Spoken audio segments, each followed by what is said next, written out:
Great morning जी, great morning दोस्तों। नमस्कार नमस्कार। भूपेश आनंद, लेक्चर नंबर 6। बेटे हम कर रहे हैं chapter number 13 foreign exchange risk and specifically for ACCA F9 financial management skill level.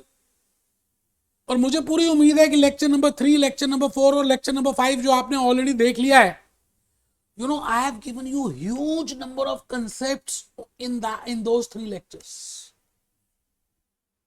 और जब आप वो कंसेप्ट को सीखेंगे, जब आपने इनकेस अगर आपने उनको अच्छी तरह से यू हैव नोटेड डाउन, आपने क्वेश्चंस अपने आप किए, तो अब कैप्लन और बीबीपी आपके लिए मजाक बन जाएगा और आप उनके आंसर्स पे हंसेंगे कि कैसे आंसर्स लिख दिए यार उन्होंने रटवाने की कोशिश की। आज मैं उस बात को प्रूव करूंगा, बट वो डिपेंड करता है कि आपका लेक्चर 3, लेक्चर 4, लेक्चर 5 में कितनी सिंसियरिटी थी। तो मैं आज लेक्चर 6 स्टार्ट कर रहा हूं। पहले हमने लेक्चर 3, 4, 5 में जो भी कुछ किया उससे रिलेटेड हम कैप्लॉन में, बीपीबी में क्वेश्चंस देखेंगे, उनको सॉल्व करने की कोशिश करेंगे, लेकिन अपने कंसेप्ट के हिसाब से, लॉजिक्स के हिसाब से चलेंगे। हम उनके जुगाड़ में नहीं चलेंगे। अभी मैं जुगाड़ दिखाऊंगा। आप अपने सामने कैलकुलेटर बाहर निकाल लीजिए दोस्त। मैंने भी निकाल लिया दोस्त, ये देखिए अपने सामने। कैप्लन को बाहर रखिए, इरादे बुलंद रखिए और चलिए आगे चलते हैं। आज हम चल के दिखाएंगे और हम ये प्रूफ कर देंगे कि लॉजिक्स ज्यादा बड़े होते हैं बेटे, जुगाड़ नहीं होता। तो आप रजिस्टर ओपन करें। Great good morning. Lecture number 6, chapter number 13, foreign exchange risk. मैंने एक बड़ी प्यारी सी बात लिखी है आज के इस लेक्चर में। मैंने अपने विचार लिखे कि मेरे विचार ये हैं, करत करत अभ्यास से जड़बती हो तो सुजान। आपने सुना होगा, रसरी आवत जावत से सिल पर परत निशान। हम जब ऊपर से आते हैं और इस दुनिया में रहते हैं, आना और जाने के बीच में जैसा हम करते हैं, कुछ सीख के नहीं आते बेटे। हम करते रहते हैं, प्रैक्टिस करते हैं और सीख लेते हैं। जैसे वो उसका गाना था, ऊपर अल्लाह नीचे धरती, नीचे नीचे वो बीच में तेरा जनून, है ना, सलमान खान का गाना। तो आइए जी हम उस जनून की तरफ चलें। प्रैक्टिस मेक्स परफेक्ट, ये बात हमें समझ आ चुकी है।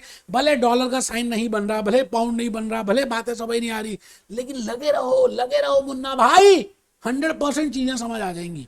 आइए जी, एक बात बताइए साहब, मैंने जब फॉरेन एक्सचेंज सबसे पहले किया हुआ, क्या मुझे सब कुछ समझ आ गया होगा? बेटे बहुत दिन लग गए, अभी भी काफी चीजें करते करते समझ आती हैं।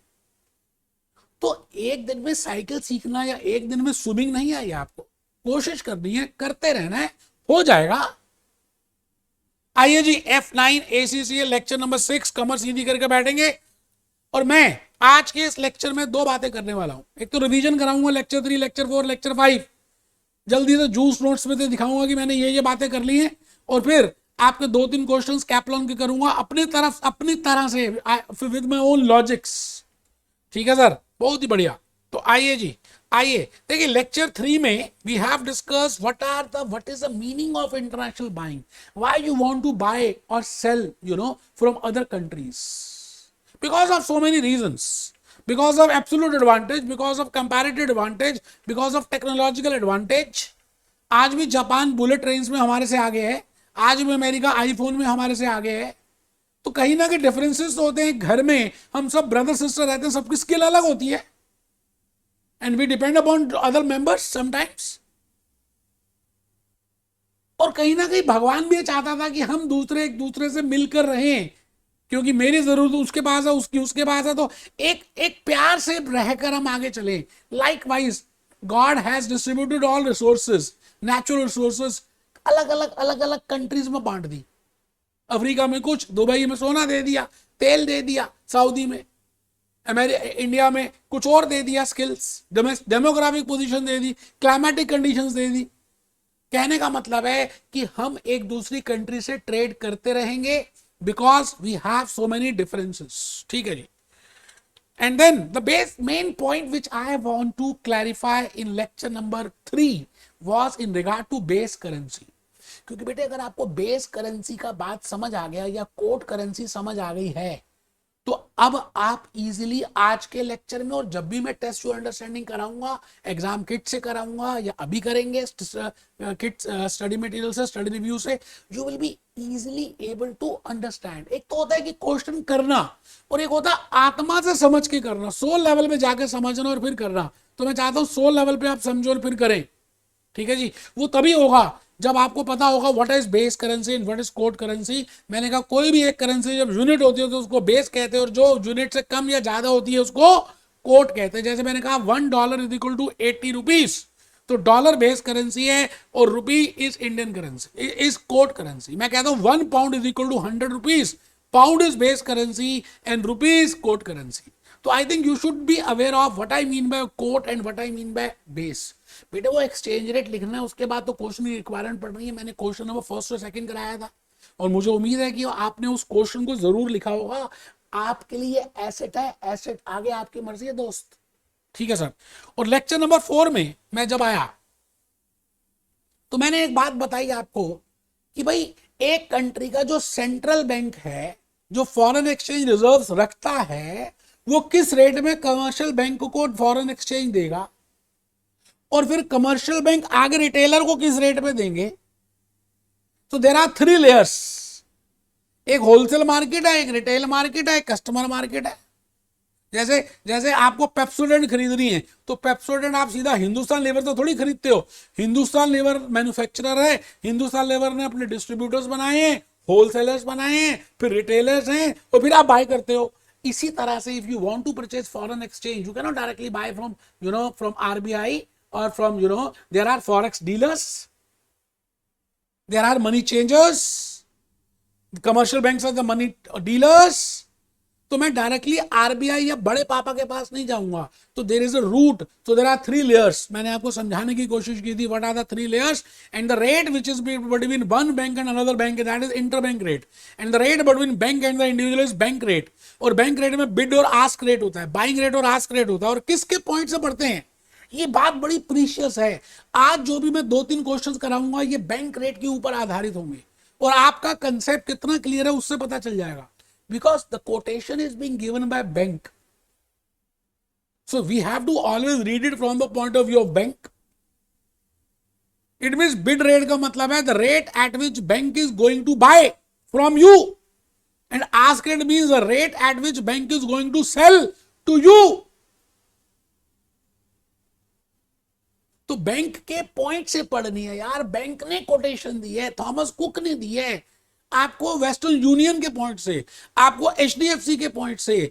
आप समझ रहे हैं ना। तो लेक्चर नंबर 4 बड़ा इंपॉर्टेंट प्रीशियस था in regard to bank rate, in regard to bid rate, in regard to ask rate, in regard to layers of the market.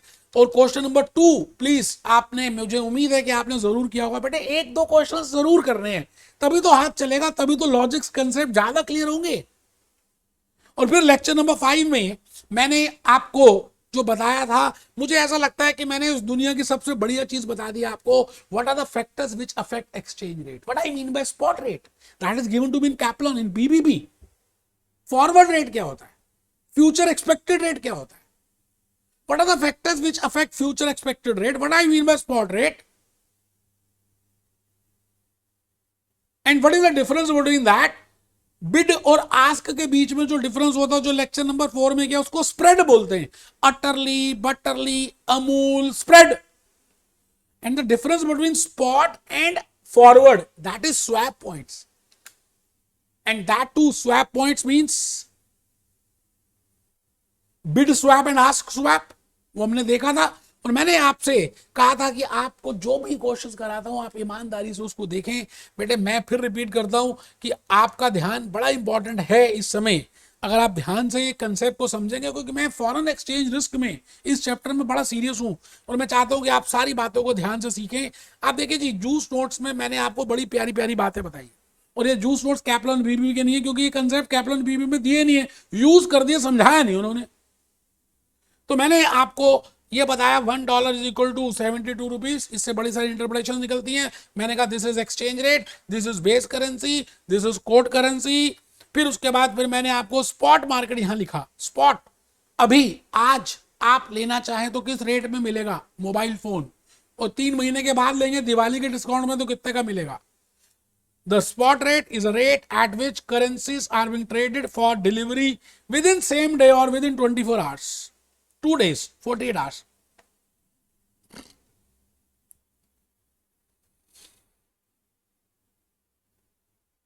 Forward rate, bank rate, very very important. मैंने कहा ना bank rate का मतलब है the rate which is being given by the banker to the customers, to retail, to Ramlal, to Bunty, to Babli, to Bhupesh Anand, to private limited companies, to Nerolac paints.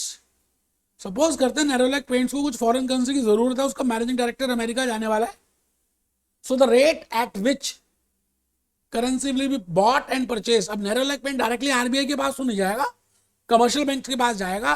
So the rate which is being given by commercial bank, that is bid rate and ask rate. और ask selling होता है, bid खरीदने का rate होता है।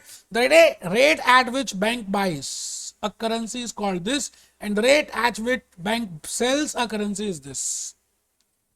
ये बेटे example है। स्प्रेड, स्प्रेड का मतलब है कि भाई बिड और आस्क के बीच में डिफरेंस क्या है।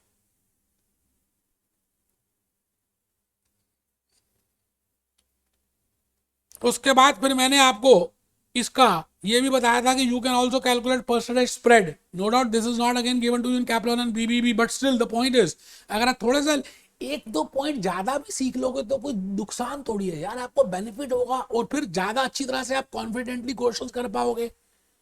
जैसे मैंने कहा था ग्रॉस प्रॉफिट रेशियो होती है, मैंने इसका एग्जांपल दिया ग्रॉस प्रॉफिट रेशियो। इसको समझाने के लिए मैंने आपको ट्रिक तक बताई कैसे निकालते हैं gross profit. Sales minus cost upon sales into 100। तो सेल्स क्या होता है? Ask rate. कॉस्ट क्या होता है? बिड रेट बैंक के लिए। तो ask minus bid upon ask into 100। Cross rate अभी मैंने नहीं कराया क्योंकि ये नहीं है, थोड़ा टेक्निकल है। फिर आप, मैं नहीं चाहता कि, मैंने कहा एटलीस्ट वो इन्फॉर्मेशन तो दूं जो थोड़ी सी कंपलसरी है। London interbank offering rate, it means London interbank offering rate, इसको हम बेस रखते हैं, अभी देखेंगे इसको। Swap points, the difference between the spot and forward. फिर मैंने आपको ये बताया था जी फॉरवर्ड प्रीमियम कैसे निकालते हैं, एप्रिसिएशन, डेप्रिसिएशन, प्रीमियम और डिस्काउंट कैसे कैलकुलेट करते हैं। तो forward minus spot, forward minus spot upon spot into 100। जैसे आप जैसे प्रीमियम कैलकुलेट करते हैं in case of equity shares, that how much is the issue price minus face value upon face value into 100। वही logic है, वही बातें हैं, वही कंसेप्ट समझाए हैं आपको। सवाल ये आता है कि आप कितनी घर में प्रैक्टिस करते हैं। ये देखिए जी, एप्रिसिएशन, प्रीमियम और depreciation I have given you and the concept also I have given to you। उसके बाद फिर मैंने बताया था फैक्टर्स अफेक्टिंग, वैसे लेक्चर नंबर 7 में बताऊंगा what are the factors affecting exchange rate, और थोड़ा सा बताया, रिपीट भी करूंगा उसको। बैलेंस ऑफ पेमेंट क्या होता है, इंटरेस्ट क्या होता है, एजुकेशन सिस्टम क्या है, how education, how natural resources, how sentiments, how all these factors will affect, you know. ACCA आप जब क्वालिफाई करेंगे तो आपका दोस्त भी कर रहा है और आप भी कर रहे हैं, आप बंटी हैं, आपकी दोस्त बबली है, लेकिन दोनों का एनुअल पैकेज अलग अलग होगा क्योंकि दोनों की कम्युनिकेशन स्किल्स अलग अलग है, दोनों की आईटी स्किल्स अलग अलग है, दोनों के पास एसीसीए कॉमन है बट दोनों का मेंटल एप्टीट्यूड अलग अलग है, दोनों की लीडरशिप क्वालिटीज अलग अलग है, दोनों का थॉट प्रोसेस अलग अलग है। इट मींस पैकेज के लिए या किसी भी इस दुनिया में काम के लिए there are so many different factors which will affect your annual package। Similarly, मैं जब बात करूंगा कि $1 इतने रुपए के बराबर है तो इसके पीछे क्या कारण है, what are the reasons behind that, we will read it and we will see that how these factors are affecting the exchange rate of two countries currencies देखेंगे। और मैं भूपेश आनंद आ गया जी आपके कैप्लॉन में फॉरेन एक्सचेंज रिस्क में, और आज आपके सामने मैं जो क्वेश्चंस कराऊंगा। अब क्या है कि इन्होंने पहले रिस्क से काम स्टार्ट किया है ना, तो मुझे क्या करना है, पहले मैं वो वाले क्वेश्चंस कराऊंगा जो लेक्चर 3, लेक्चर 4, लेक्चर 5 से रिलेटेड है, फॉरेक्स अरिथमेटिक से रिलेटेड है, क्वेश्चन सारे ही कराऊंगा, थोड़ा सा मैं अपने हिसाब से कराऊंगा। तो आपको मैं सबसे पहले ये चाहता हूं कि आप इसको ओपन कर दें। ये बेटे एडिशनल क्वेश्चंस मैं करा रहा हूं आपके कैप्लॉन से, प्लीज जल्दी से बेटे हार्ड कॉपी सामने रखें और रजिस्टर ओपन करके रखें और मैं पढ़ना शुरू कर रहा हूं। What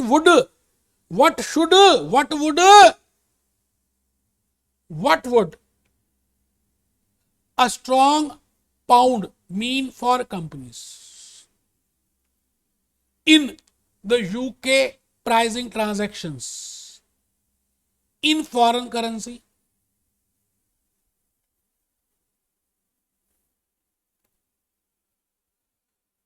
If they were US UK exporter and UK importer, मैंने आपको बताया था एक लेक्चर में दैट फुल चैप्टर हम फॉरेन एक्सचेंज का ज्यादा बेटर अंडरस्टैंडिंग के लिए आपको ये देखना है whether you want to sell foreign currency और whether you want to buy foreign currency. और उसके लिए बेटर है कि आप एक्सपोर्टर और इंपोर्टर के पॉइंट से देखें।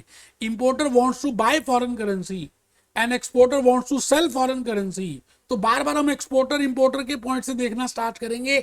आप पहले देखिए जो क्वेश्चन में क्या लिखा है, what should a strong pound mean, मतलब पाउंड स्ट्रॉन्ग हो गया। अब अगर इसको करने के लिए मैं वैसे अभी बता रहा हूं, व्हाट वुड अ वीक, ऊपर स्ट्रॉन्ग लिखा है, नीचे लिखा what would a weak euro mean for companies in the eurozone pricing transactions in the foreign currency and they were a European exporter and European importer. इतना easy है, अगर आप इसमें रंग भर दें और ऐसे ओरली करने लग जाएं तो बिल्कुल 100% भूल जाएंगे। पहले क्वेश्चन को आप आराम से पढ़िए, मैं आपको क्वेश्चन फिगर्स के साथ एक्सप्लेन करूंगा this illustration so that we can get an idea that what I want to say here. वो कहता है जी इफ अ पाउंड, पहले ऊपर कहता है पाउंड एप्रिशिएट हो गया और फिर कहता है पाउंड डेप्रिशिएट हो गया या यूरो डेप्रिशिएट हो गया, एक ही बात है। यहाँ यूरो की बात कर रहा है या पाउंड की बात कर रहा है तो यूरोपियन। वो कहता है जी अगर पाउंड एप्रिशिएट हो जाए तो यूके एक्सपोर्टर को ये अच्छा लगेगा या गंदा लगेगा, या उसके लिए अच्छी बात है या गंदी बात है। इसी तरह से यूके इंपोर्टर के लिए अच्छी बात है या गंदी बात है अगर पाउंड एप्रिशिएट हो जाए। और दूसरा केस, अगर पाउंड डेप्रिशिएट हो जाए और यूरो डेप्रिशिएट हो जाए, then whether it is beneficial for UK UK exporter और यूके इंपोर्टर और not beneficial, we have to tell like this. एक बार आप क्वेश्चन पढ़े, मैं आपके सामने बड़ी प्यारी प्यारी सी चीजें लेकर आऊंगा और आपको एक्सप्लेन करूंगा कि मैंने इसको कितने ब्यूटीफुली एक्सप्लेन करने की कोशिश की है। तो चलो जी, एडिशनल क्वेश्चन में मैंने क्या किया, उसमें आपको समझाने के लिए उसमें कुछ फिगर्स अज्यूम कर ली, और आप भी पेपर में या कुछ क्वेश्चंस के लिए आप फिगर्स अज्यूम करें सो दैट आप मेंटली मॉनिटरी उसको ज्यादा रिलेट कर पाए। ऐसे मुंह जबानी करेंगे तो दिक्कत आ सकती है। तो मैंने लिखा व्हेन पाउंड एप्रिशिएट्स, अगर पाउंड एप्रिशिएट करता है, जैसे फर्स्ट केस में उन्होंने पाउंड को एप्रिशिएट किया और उसमें इंपोर्टर और एक्सपोर्टर के लिए आंसर देना है। फिर दूसरा केस स्टडी थी पाउंड डेप्रिशिएट कर रहा है और फिर उसको आपने यूरो एक्सपोर्टर और यूरो इंपोर्टर के लिए you have to give the comment. तो मैं पहले first case study first part ले रहा हूं दैट व्हेन पाउंड एप्रिशिएट्स, जब पाउंड एप्रिशिएट करेगा, मतलब पहले अगर एक पाउंड 80 रुपए का था, अब मैंने जान के इंडियन रुपीज लिया कि आपको लॉजिकली समझ आ जाए, आप कुछ भी ले सकते हैं। मतलब एप्रिशिएट का मतलब क्या है कि महंगा हो जाएगा।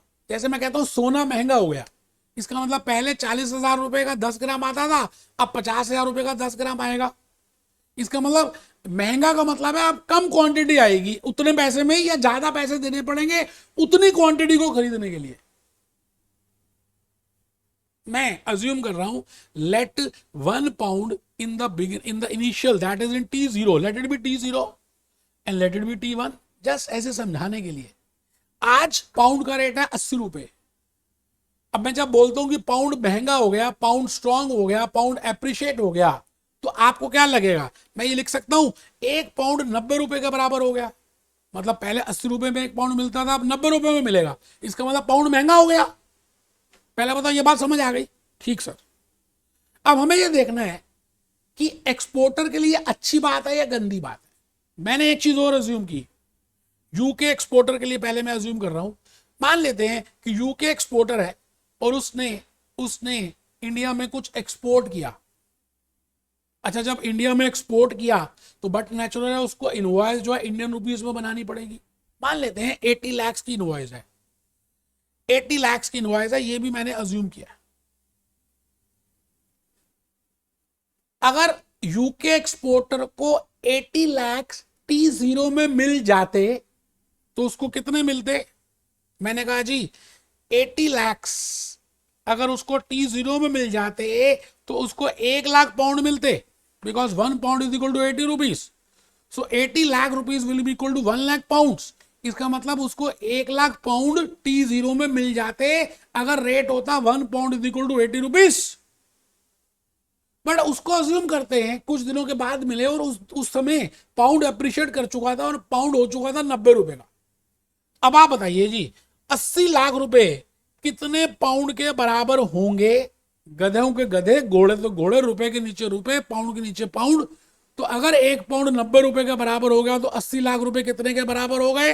कैलकुलेटर आपके सामने, इरादे आपके बुलंद है। 80 लाख इंटू 1 डिवाइडेड बाय 90, ये आ गया जी 88,888 पाउंड्स। करके देखो ना यार, ये तो मैंने टाइम सेव करने के लिए पहले कर दिया। अब आप ये बताइए अगर यूके पाउंड स्ट्रांग हो गया तो यूके एक्सपोर्टर खुश होगा या दुखी होगा? दुखी होगा। क्यों दुखी होगा? क्योंकि अब उसको खाली 88,888 पाउंड ही मिल रहे हैं, कम मिल रहे हैं। It means it is a bad news for him. आइए हम अभी देख लेंगे आंसर क्या है, अभी देखेंगे बेटे, आप टेंशन मत लें। आप पहले लिखते जाओ लिखते जाओ। मैं भी कैप्लॉन का जुगाड़ बताऊंगा कैसे जुगाड़ यूज किया उन्होंने। पहले मेरी बातें समझ तो लो। मैंने कहा एप्रिसिएशन ऑफ 1, जब मैं बोलता हूं ना कि पाउंड बढ़ गया तो इसका मतलब है दूसरी करेंसी कम हुई होगी। मान लेते हैं मैंने दूसरी करेंसी रुपी ली है तो रुपी डेप्रिशिएट हुई होगी। एक चीज बढ़ी, पाउंड एप्रिशिएट किया तो रुपी डेप्रिशिएट किया। लेकिन ये कंपल्सरी नहीं है कि पाउंड अगर 10% इंक्रीज हुआ तो रुपी 10% डिप्रिशिएट होगा। इसको बोलते हैं Siegel's paradox. That is again not given to you in Kaplan and BPP, just for your understanding. मैं आपसे ये कहना चाहता हूं कि appreciation in one means depreciation in another, but it does not mean that they will exactly follow और they will have same amount. Getting my point? तो appreciation in one does not mean depreciation in another. Now, due to Siegel's paradox, appreciation percentage in one currency does not mean depreciation. हो भी सकता है, नहीं भी होता। हाँ, ये तो है depreciate करेगा। जैसे यहाँ पाउंड बढ़ा है, कितने से बढ़ा? मैं वो भी निकाल सकता हूँ। आपको मैंने लेक्चर नंबर 5 में ये भी बताया था।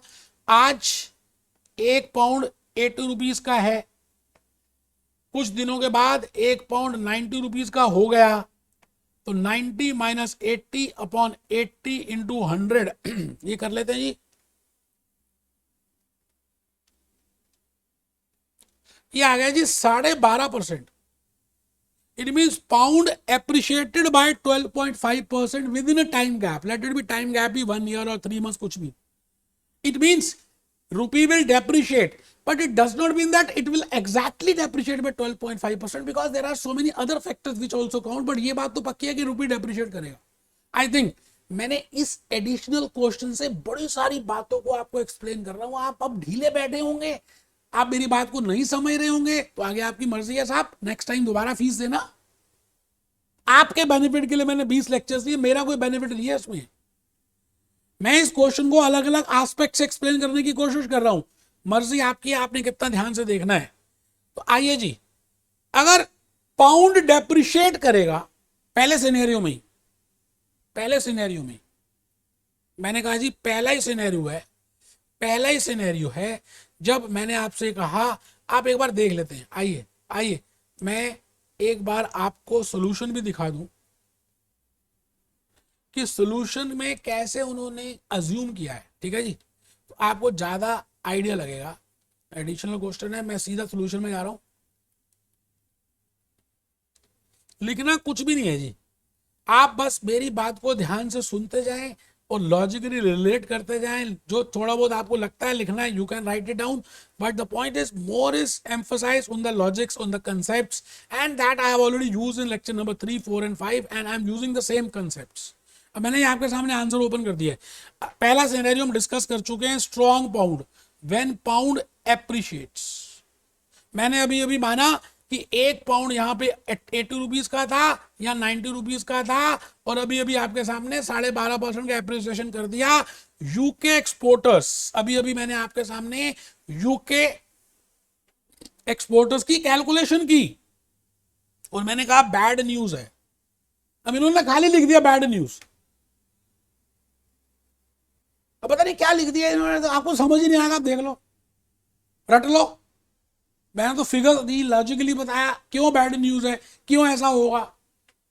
अच्छा, मैं आपको कहता हूं उसी केस में अगर हम इंपोर्टर के लिए ले तो बट नेचुरल आंसर आना चाहिए गुड न्यूज। अब हम प्रूव करेंगे why good news, but answer अभी क्योंकि खोला हुआ है तो मैं यूके एक्सपोर्टर के लिए गुड न्यूज। ऑपोजिट है ना, दिन है तो रात है, सुबह है तो शाम है, फेल है तो पास है। अब इसको हम प्रूव करेंगे कि why it is a good news, ठीक है जी।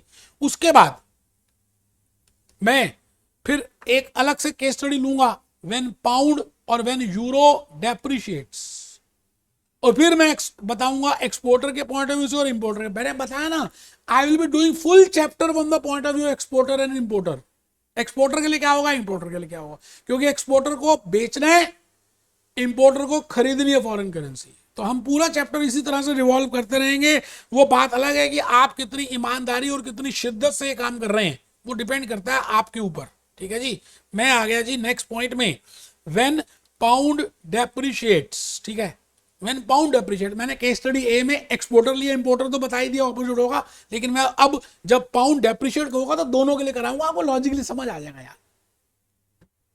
व्हेन पाउंड डेप्रिशिएट्स, तो हम ये चेक करेंगे कि अगर पाउंड जब डेप्रिशिएट करेगा तो एक्सपोर्टर के लिए अच्छी बात होगी या गंदी बात होगी, और इंपोर्टर के लिए अच्छी बात होगी या गंदी बात होगी। मैं फिर रिपीट करूंगा कि आप कोई फिगर्स लेके करें शुरू के स्टार्टिंग के क्वेश्चंस में, कंसेप्ट को बिल्डअप करने के लिए। मैंने अज्यूम किया let 1 pound be 80 rupees and let 1 pound be 70 rupees after period of time. It means pound की वैल्यू डेप्रिशिएट कर गई और रुपी अप्रिशिएट कर गया, ठीक है सर।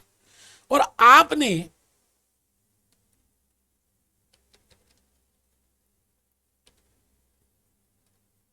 आप कौन है, आपको 80 लाख रुपीस रिसीव होने, अगर आज मिलते तो ये 1 लाख पाउंड के बराबर होते, बट कुछ दिनों के बाद मिलेंगे।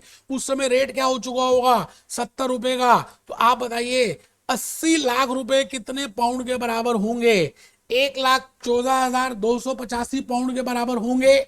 इट मींस आपको ज्यादा पाउंड मिल रहे हैं। आप कौन, आप यूके के एक्सपोर्टर। तो आप ये खुश होंगे या दुखी होंगे, खुश होंगे, दिवाली मनाएंगे, क्योंकि आपको $14,285 पाउंड ज्यादा मिल रहे हैं, ठीक है sir. It is a good news. अब ऑपोजिट होगी इंपोर्टर के लिए, फिर भी मैंने लिख दिया, जान के फिगर आप दूसरी लिए, आपको लगेगा 80 रुपीज बार बार ले रहा हूं, कहीं क्वेश्चन में तो नहीं दिया, नहीं बेटा मैंने अज्यूम किया था। मान लेते हैं 100 है और 110 है, अगर पाउंड डेप्रिशिएट कर गया तो यहां पर यहां पर हम एप्रिशिएट कर रहे हैं, ठीक है, जो पहला केस था। तो आई थिंक अब आप कर सकते हैं, मैं आपको समझा चुका हूं।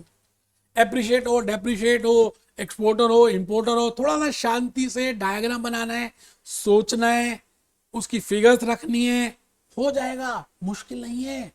आइए जी, मैं नेक्स्ट क्वेश्चन की तरफ आ रहा हूं।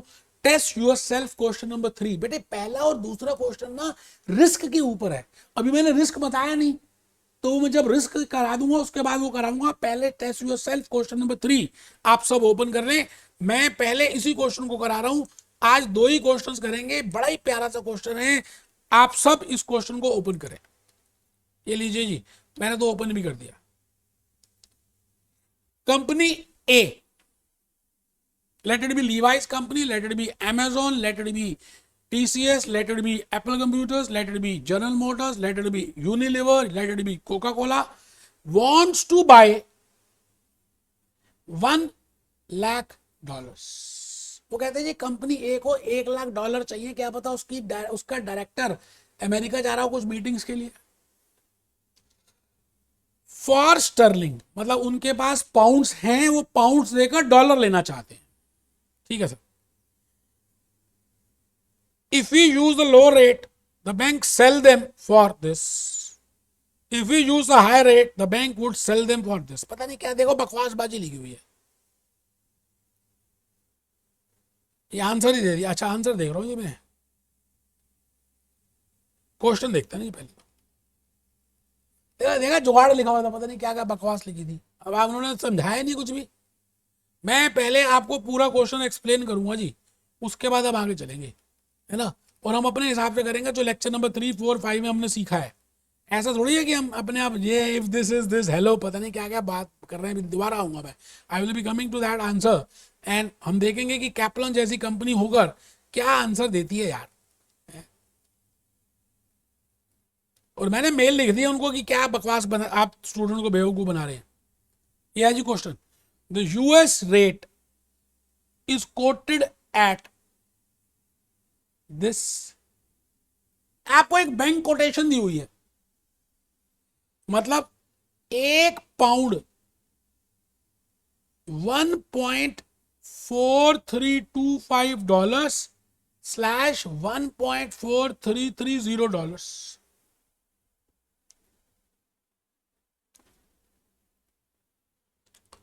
अब इसमें बेस करेंसी ये है, कोड करेंसी डॉलर है। और आपको पता है बैंक रेट में एक बात बड़ी इंपॉर्टेंट है, जो मैंने लेक्चर 3, 4 और 5, lecture number 4 I have told you कि आप बैंक रेट डायरेक्टली यूज कर सकते हैं अगर आपको बेस करेंसी खरीदनी और बेस करेंसी बेचनी। And you have to read it from bank point of view कि आप खरीदेंगे तो आप तभी खरीद सकते हैं जब बैंक बेचेगा। बेटे पूरे लॉजिक्स के साथ चलेंगे, अभी देखना सोल्यूशन आपको कैप्लन दिखाऊंगा, उन्होंने लॉजिक्स यूज ही नहीं किए। अच्छा, company B wants to sell dollars. अगर आप ध्यान से देखें, कंपनी ए को डॉलर खरीदने और कंपनी बी को डॉलर बेचने हैं, जबकि जो गिवन कोटेशन है उसमें डॉलर बेस करेंसी नहीं है, डॉलर कोट करेंसी है।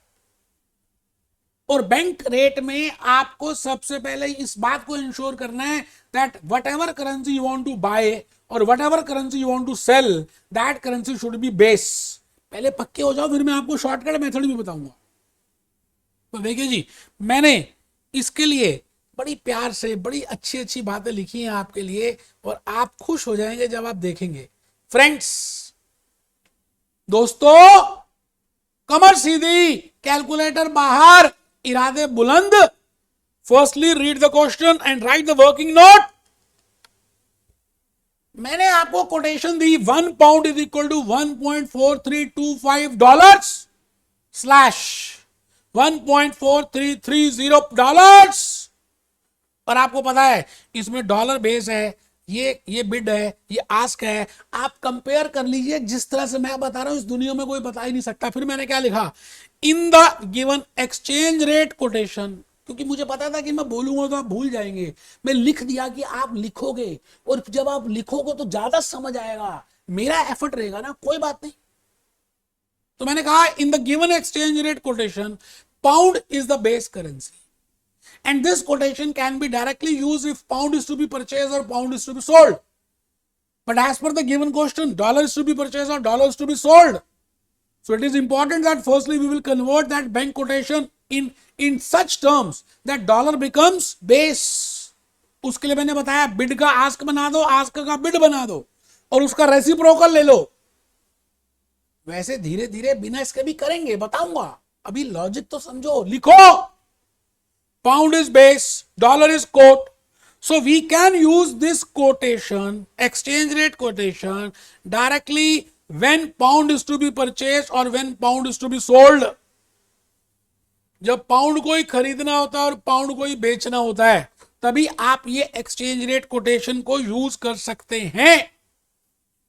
बट क्वेश्चन अगर आप देखें तो कंपनी ए को और कंपनी बी को पाउंड नहीं खरीदने, डॉलर बाय करने। इसका मतलब आपको वो जो गिवन कोटेशन थी उसको कन्वर्ट करना पड़ेगा इस तरह से कि डॉलर बेस बन जाए। तो ही मैंने लिखा है, so firstly convert the exchange rate quotation in such a way that USD becomes base. बेटे भूपेश आनंद ये दिल रखता है, एक एक बात को लिखवा रहा हूं कि आपको ज्यादा लॉजिकली बातें समझ आए। अभी आप कैप्लन का आंसर देखना, बेवकूफ बनाया वो उन्होंने। अब देखो जी, मैंने लिखा 1 pound is equal to 1.4325 dollars, 1.4330 dollars, ask का बना दो बिड, बिड का बना दो आस्क, और ले लो उसका रेसिप्रोकल। मैंने आपको लेक्चर नंबर 4 में एक्सप्लेन किया हुआ है, तो मैंने ले लिया और फिर मैंने लिख दिया $1 is equal to this upon this, इसको सॉल्व किया और नीचे मेरे पास ये कोटेशन आ गई, आ गले लग जा। इस कोटेशन में अगर आप देखें तो डॉलर बेस है, पाउंड कोट है, और मुझे डॉलर ही खरीदने और डॉलर ही बेचने, इसलिए I can directly use this quotation. But एक बात का ध्यान रखना कि bank quotation is always from the point of view of bank, you have to read it from the point of view of bank. If you want to buy, you can only buy if bank is ready to sell. And if you as a customer want to sell, you can only sell if the bank is ready to buy. तो यही बात मैंने यहां पर लिखी है। Company A wants to buy dollars. Company a customer है, wants to buy dollars from Axis Bank, from HDFC, from ICICI, from SBI, from Bank of England, from Bank of America. And company क्या है, A can only buy if bank is ready to sell. So selling rate, ask rate is relevant. वो बात लिखिए, लिखो जी, company A can only buy if in the given exchange rate condition dollar is the base currency, and company can only buy if bank is ready to sell. ये है बेटे logics, ये है concept, ये है बातें, हवाबाजी नहीं है, टिक टिक करा दिया बुक से, पीपीटी करा दिया, हो गया नहीं। सो आस्क रेट इज रेलेवेंट, बस आपको पता चल गया ये रेलेवेंट रेट है। $1 is equal to 0.69808 pounds. So $1 lakh will be equal to 69,808 pounds. गधे पे गधे, घोड़े पे घोड़े, रेट ही तो निकाला रेलेवेंट, यही आंसर है। अभी देखेंगे दूसरी बात, company B wants to sell dollars, company B can only sell. भाई प्यार मोहब्बत कब होगी, जब दोनों पार्टीज रेडी होंगी। It means company B can only sell if bank is ready to buy, so buying rate is relevant. Buying rate मैंने लिख दिया और नीचे कहानी लिखी किस्मत की। बेटा मेहनत की है, लॉजिक्स बताए हैं, ऐसे नहीं हवाबाजी लेक्चर 3, लेक्चर 4, लेक्चर 5 में कर दी। आप क्या जानो यार प्यार होता क्या है, आपको पता ही नहीं है बेटे, सच कह रहा हूं, आपको नहीं पता। अब ये देखना, आंसर दिखाऊंगा, आप हंसने लग जाएंगे कि ये आंसर कैप्लॉन ने लिखा है। मैंने मेल करी है उनको कि यार क्या कर रहे हो आप, बच्चों को समझा नहीं रहे, आप जुगाड़ करा रहे हो, हैं मजाक हो रहा है क्या, ये ACC कर रहे हो आप। अभी उस मेल का आंसर आएगा।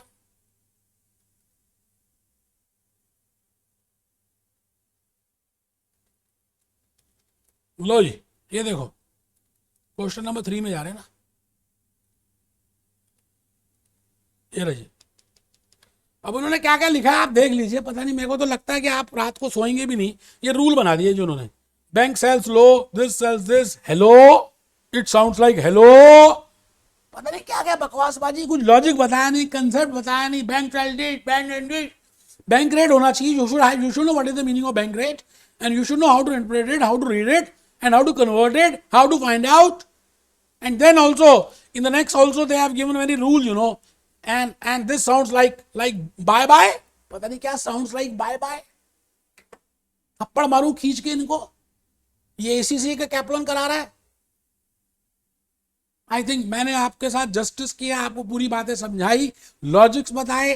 तो जैसे जैसे मैं कंसेप्ट कराता जा रहा हूं वैसे वैसे क्वेश्चंस करता जा रहा हूं बेटे। फिर हम लेक्चर नंबर 7 में मिलेंगे, लेकिन मुझे लेक्चर 7 में आने से पहले एक बात बड़ी प्यारी सी बतानी है आप सभी को बेटे, बड़ी इंपॉर्टेंट बात है जो मैं बताने जा रहा हूं। लेक्चर 7 में जो मैंने कंसेप्ट्स बताए हैं बेटे, आपके लिए एग्जामिनेशन के लिए मोस्ट इंपॉर्टेंट है। अगर आप पास्ट ईयर एग्जामिनेशंस देखें, BBP को देखें, कैप्लॉन को देखें, पास्ट एग्जामिनेशंस देखें, मॉक टेस्ट देखें, तो फॉरेन एक्सचेंज में मैक्सिमम जो मैंने नेक्स्ट लेक्चर नंबर 7 में कवर किया है वहां से आया हुआ, that is factors affecting exchange rate, very very important. और उसके बाद जो मैंने कराया ना साहब, theories of exchange rate, purchasing power parity, interest rate parity, laptop का एग्जांपल लूंगा, बातें समझाऊंगा, इन्फ्लेशन रेट बताऊंगा, महंगाई बताऊंगा, फिशर इफेक्ट की बातें करूंगा। तो बेटे नेक्स्ट लेक्चर में एक पॉइंट भी मिस नहीं होना चाहिए जो आप ना लिखें। आप अपने लिए लिख रहे हैं, मेरे लिए कुछ नहीं कर रहे, बता रहा हूं मैं आपको। आपके कैप्लॉन में BBB में डिटेल में दिया हुआ है, बट वो समझ नहीं आएगा। पहले ही मेरी क्लास करें, क्वेश्चंस करें, फिर उसके बाद वहां चलें। मिलते हैं बेटा लेक्चर 7 में। Be happy, be jolly, be cheerful.